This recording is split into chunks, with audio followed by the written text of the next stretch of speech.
देवकी और वसुदेव के विवाह के समय आकाशवाणी हुई थी कि देवकी के गर्भ से जन्म लेने वाली 8वीं संतान कंस का वध करेगी। इसके बाद कंस ने देवकी और वसुदेव को मथुरा के कारागृह में बंद कर दिया था। कारागृह में कंस ने देवकी और वसुदेव की 7 संतानों का वध कर दिया। 8वीं संतान के रूप में श्री कृष्ण का जन्म हुआ और भगवान की माया से वसुदेव ने बालगोपाल को यशोदा के घर पहुंचा दिया।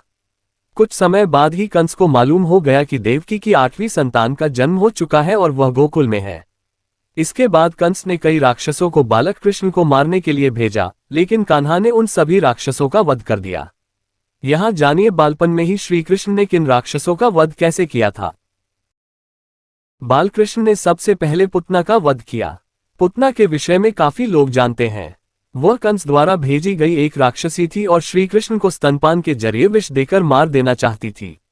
पुतना कृष्ण को विषपान कराने के लिए एक सुंदर स्त्री का रूप धारण कर वृंदावन में पहुंची थी। मौका पाकर पुतना ने बालकृष्ण को उठा लिया और स्तनपान कराने लगी। श्री कृष्ण ने स्तनपान करते करते ही पुतना का वध कर दिया। जब कंस को यह मालूम हुआ कि पुतना का वध हो गया है तो उसने श्री कृष्ण को मारने के लिए तृणावर्त नामक राक्षस को भेजा। तृणावर्त बवंडर का रूप धारण करके बड़े बड़े पेड़ों को भी उखाड़ सकता था। तृणावर्त बवंडर बनकर गया और उसने बालकृष्ण को भी अपने साथ उड़ा लिया। इसके बाद श्री कृष्ण ने अपना भार बहुत बढ़ा लिया, जिसे तृणावर्त भी संभाल नहीं पाया। जब बवंडर शांत हुआ तो बालकृष्ण ने राक्षस का गला पकड़कर उसका वध कर दिया। वत्सासुर के बाद कंस ने बकासुर को भेजा। बकासुर एक बगुले का रूप धारण करके श्री कृष्ण को मारने के लिए पहुंचा था। उस समय कान्हा और सभी बालक खेल रहे थे। तब बगुले ने कृष्ण को निगल लिया और कुछ ही देर बाद कान्हा ने उस बगुले को चीरकर उसका वध कर दिया। वत्सासुर के बाद कंस ने बकासुर को भेजा। बकासुर एक बगुले का रूप धारण करके श्री कृष्ण को मारने के लिए पहुंचा था। उस समय कान्हा और सभी बालक खेल रहे थे। तब बगुले ने कृष्ण को निगल लिया और कुछ ही देर बाद कान्हा ने उस बगुले को चीरकर उसका वध कर दिया। बकासुर के वध के बाद कंस ने कान्हा को मारने के लिए अघासुर को भेजा। अघासुर पुतना और बकासुर का छोटा भाई था। अघासुर बहुत ही भयंकर राक्षस था, सभी देवता भी उससे डरते थे।